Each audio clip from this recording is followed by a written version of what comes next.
이번 시간 UFC 286의 그 메인 이벤트죠. 카마루 우스만이랑 리온 에드워즈의 프리뷰를 준비했습니다. 이번에 펼쳐지는 경기가 우스만과 에드워즈의 3차전이죠. 1차전은 두 선수 다 이제 신인일 때 만났었고 그때 이제 우스만이 승리를 거뒀고요. 가장 최근 경기 2차전에서는 에드워즈가 모든 이의 예상을 깨고 우스만에게 업셋 KO를 만들면서 지금 현재 상대 전적 1승 1패로 균형이 맞춰져 있는 상황입니다. 에드워즈가 이번 경기에서 가장 좀 조심해야 될 부분이 결국에는 우스만의 레슬링이죠. 1차전에도 결국엔 우스만의 레슬링에 고전해서 패배를 했고 2차전도 승리를 하긴 했지만 결국에 경기 내용적으로 보면은 우스만에게 경기가 밀렸고 밀리게 된 주 원인이 우스만의 레슬링이었습니다. 1차전 같은 경우에는 6번의 테이크다운으로 허용했고 2차전에도 5번의 테이크다운으로 허용했고요. 그리고 1차전과 2차전 모두 10분이 넘는 컨트롤 타임을 내줬던 만큼 이 에드워즈가 우스만의 레슬링에 대한 그 대처가 어느 정도 됐느냐가 또 중요합니다. 물론 2차전 때 1라운드에 에드워즈가 우스만을 넘기는 장면도 나왔어요. 이게 정말 대단한 부분이긴 해요. 우스만이 UFC에서 그간 15전 동안 치르면서 단 한 번도 넘어간 적이 없어요. 테이크다운 디펜스율이 100%였던 선수인데 그런 우스만을 넘긴 게 대단한 부분이긴 합니다. 또 3차전을 얘기할 때 그 체력을 얘기 안 할 수가 없죠. 결국엔 그 우스만의 레슬링 또 그 레슬링이 가능한 부분이 체력인데 그 체력과 레슬링에 밀리면서 에드워즈가 1차전과 2차전 다 고생을 했던 거잖아요. 특히나 뭐 2차전 같은 경우에는 엎친 데 덮친 격으로 고산지대에서 진행이 되면서 에드워즈와 우스만의 그 체력 격차가 더욱 현격하게 벌어져서 좀 드러났었죠. 2라운드 때 다리가 풀려가지고 케이지 틈을 살짝 밟았는데 막 하체가 풀리는 모습도 나왔으니까요.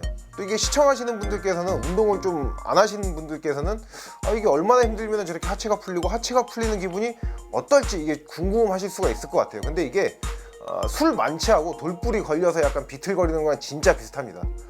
이거는 제가 술도 좋아하고 운동도 선수로서 빡세게 해봤잖아요. 두 느낌이 비슷해요.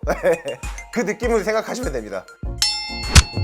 우스만 같은 경우에는 결국에는 그 에드워즈의 타격에 대한 대처가 중요합니다. 2차전도 본인이 경기 내용은 앞섰다고 하지만은 결국에는 에드워즈의 헤드킥에 당하면서 KO 패배를 당했고요. 그리고 헤드킥뿐만 아니라 그전 스탠딩 상황에서 경기를 면밀하게 보면은 에드워즈의 타격에 우스만이 클리니티를 허용하는 장면이 나옵니다. 워낙에 우스만이 그 포커페이스가 강점이고 그게 또 약간 주 무기라고 할 수가 있거든요. 그러다 보니까 맞아도 드러나지가 않아서 그렇지 장면들을 분석해 보면은 클리니티를 꽤나 많이 맞아요. 특히나 그 에드워즈의 측면 공격, 훅이라든지 뭐 바디킥 이런 라운드성 공격에 많이 당하는 모습이 나오거든요. 그게 또 가능했던 게 에드워즈가 본인의 속임 동작으로 카마루 우스만의 뭐 가드를 가운데에 몰리게 하든지 아니면은 머리 움직임을 특정 방향으로 유도를 했기 때문에 그 또 타격이 가능했던 겁니다. 그렇기 때문에 우스만 같은 경우에는 에드워즈의 이러한 타격에 대한 대처가 중요합니다. 우스만 같은 경우가 결국 그 헤드킥을 당했던 장면이 리플레이를 보면은 에드워즈가 헤드킥을 그냥 찬 게 아니라 왼손으로 펀치를 한번 내지른 다음에 그 다음에 왼발 하이킥이 같이 이렇게 올라왔어요. 결국엔 이게 뭐냐면은 에드워즈도 그전부터 우스만과 2차전을 앞두고 얘기했던 게 우스만 얘가 너무 이거 지금 복싱에 좀 너무 얘가 심취했다. 복싱 능력이 강화되면서 자기 복싱 능력을 과신하고 흔히 말해서 복싱뽕 맞았다고 해서 복뽕 맞았다고 하거든요. 복뽕 맞았다 이런 얘기를 했어요. 실제로 우스만이 그 피하는 동작도 약간 복싱적인 동작이에요. 이게 머리 움직임을 피하고 막 이렇게 움직이는 게 복싱에선 가능한데 MMA에선 그래도 이거를 좀 너무 과하게 했으면 좋지가 않거든요. 왜 그러냐면은 복싱 같은 경우에는 뭐 왼손 펀치를 던졌어요. 그럼 이쪽 공격은 내가 더 이상 할 게 없는 거죠, 공격자 입장에서. 근데 MMA나 킥복싱 같은 경우에는 왼손을 뻗어도 여기서 같이 왼발이 또 이렇게 올라올 수가 있습니다. 그러면 이 펀치를 피하려고 머리 움직였다가 오히려 킥에 당하는 상황이 만들어지거든요.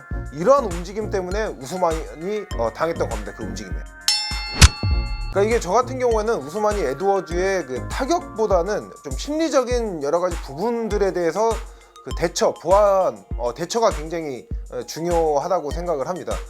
결국에는 2차전 때 우스만은 에드워즈한테 타격을 허용해서 패배를 당했죠. 근데 이렇게 KO 패배를 당하게 되면은 그 선수가 다시 붙었을 때 타격을 조금만 허용하더라도 내가 한번 이 선수의 펀치나 킥을 맞고 간 적이 있잖아요. 그럼 이게 선수도 사람인지라 이게 트라우마로 작용을 할 수밖에 없습니다. 그러면서 본인의 좀 경기 운영이 소극적으로 좀 될 수가 있고요. 또 이게 우스만이 워낙에 그 큰 KO를 당했기 때문에 우스만도 경기 후 인터뷰에서 본인이 KO 직후에 일어나서 뭐 매니저랑도 얘기하고 주변 사람들이랑 얘기하는 장면을 봤는데 본인은 기억이 전혀 나질 않는다고 해요. 그만큼 굉장히 심각한 KO를 당했는데 결국에 뭐 배 맷집은 맞을수록 강해지지만 턱은 맞을수록 약해지잖아요. 그리고 그렇게 심각한 KO를 당했으면은 우스만의 내구력에는 분명히 좀 문제가 생겼을 거라고 생각을 하고요. 또 우스만이 뭐 많은 그 강점이 있기는 하지만은 내구력이 좋은 걸로 잘 알려져 있거든요. 이 내구력에 좀 문제가 생겼다? 이거는 이 우스만이 본인의 경기 운영을 하는데 좀 문제가 될 수 있습니다.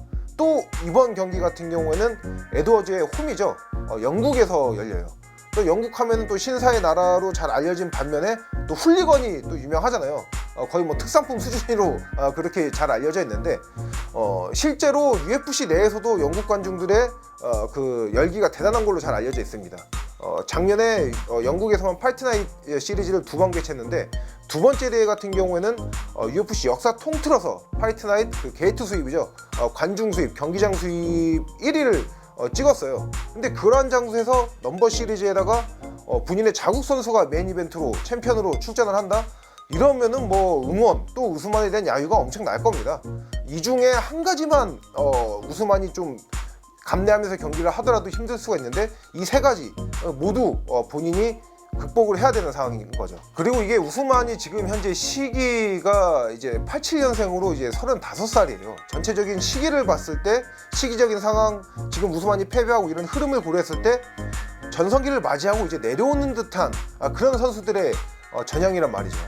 이게 또 에드워즈랑 우스만 나이가 뭐 4살 차이 크게는 나지 않다 보니까 뭐 4살 차이 정도인데 뭐 에드워즈도 그럼 같은 상황 아니냐 이렇게 반문을 하실 수도 있지만 이 4살 차이가 꽤 큽니다. 카마루 우스만이 처음으로 챔피언에 등극했던 게 딱 4년 전입니다. 2019년 3월에 타이론 우들리를 꺾고 챔피언이 되면서 그때 이제 본인의 전성 시대를 열었거든요.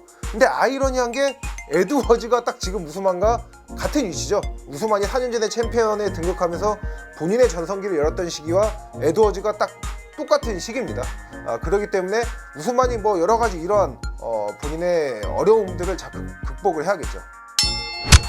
지금 현재 뭐 현지 배당률도 그렇고 많은 팬분들도 그렇고 우스만의 승리를 점치는 분들이 굉장히 많아요. 밀격에 당하면서 이게 KO를 내준 거기 때문에 경기 내용은 압도는 했지만요. 그렇기 때문에 그런 평가가 이루어지고 있는데 저 같은 경우는 에드워즈의 승리 확률이 좀 더 높다고 생각을 합니다. 이게 에드워즈가 딱 1라운드만 놓고 보시면 돼요. 1라운드만 놓고 보면은 에드워즈가 진짜 우스만을 압도했다고 해도 무방할 만큼의 그 경기력을 실제로 보여줬어요. 근데 2라운드부터 갑자기 얘가 퓨즈가 나간 것처럼 체력이 방전되면서 이후 우스만한테 계속 밀리기 시작했거든요. 근데 이게 왜 그러냐면 그 당시 경기가 열렸던 그 미국의 그 솔트레이크 시티가 또 고산지대로 잘 알려져 있잖아요. 그래서 에드워즈뿐만 아니라 그전 경기들의 선수들도 1라운드가 지나가고 나서 2라운드부터 방전되는 경우가 굉장히 많았습니다. 근데 또 결국에는 우스만도 같이 고산지대에서 경기를 한 거잖아요. 근데 우스만은 쌩쌩했잖아요. 근데 또 이게 그 이유 중 하나가 우스만은 콜로라도 덴버죠. 해발 1600m의 고산지대에서 본인이 또 훈련을 하기 때문에 우스만은 크게 영향은 그렇게 없던 상황이었어요. 그런데 또 여기서 이 얘기를 하면은 어쨌든 그럼 뭐 우스만도 똑같이 고산지대에서 경기를 한 거고 그냥 체력만 놓고 보면 결국 우스만이 압도적인 거고 이 체력으로 평지에서 더 활발히 움직여서 에드워즈를 집어삼키면 되지 않느냐 분명히 이렇게 생각하실 수는 있습니다. 그런데 이게 능력치를 뭐 1부터 10으로 놓고 비교를 했을 때 10의 능력치를 가진 선수를 한 7에서 8, 뭐 7.5 정도의 능력치로 방어가 가능하죠. 하지만 이 7의 능력치가 5로 떨어지면은 10은 절대 방어를 할 수가 없게 됩니다. 에드워즈가 이런 상황이었던 거예요. 그렇기 때문에 만약에 평지에서 경기를 펼쳐진다면은 분명히 2차전보다는 퍼포먼스가 에드워즈의 퍼포먼스가 훨씬 나을 거라고 생각을 하고요. 하지만 또 그 1라운드 때 보여줬던 퍼포먼스를 5라운드 내내 우스만을 상대로 우스만 같이 체력이 강점인 선수를 상대로 보여주긴 힘들 거예요. 근데 여기서 만약에 에드워즈가 이런 움직임 1라운드 때 보여주는 움직임을 3라운드까지만이라도 가져간다. 이러면은 1, 2, 3라운드를 에드워즈가 먹고 4, 5라운드 때 극단적인 아웃파이팅을 펼치면서 판정승을 거머쥘 수가 있는 상황이거든요. 그리고 분명히 에드워즈 코너 측에서도 이 점은 좀 염두하고 있을 거라고 저는 생각을 합니다. 지금까지도 말씀드렸지만 결국에는 에드워즈가 1라운드 때 보여준 모습이 너무나도 좋았고, 만약에 고산지대가 아닌 지역에서 펼쳐진다, 실제로 뭐 이번 경기는 고산지대가 아닌, 특히나 에드워즈의 홈에서 펼쳐지죠. 그러면 1라운드 때 보여준 모습을 좀 더 길게 장기적으로 3라운드까지도 보여줄 수 있고, 이걸 통해서 승리를 거머쥘 수 있다고 생각을 합니다. 렛츠 댄스.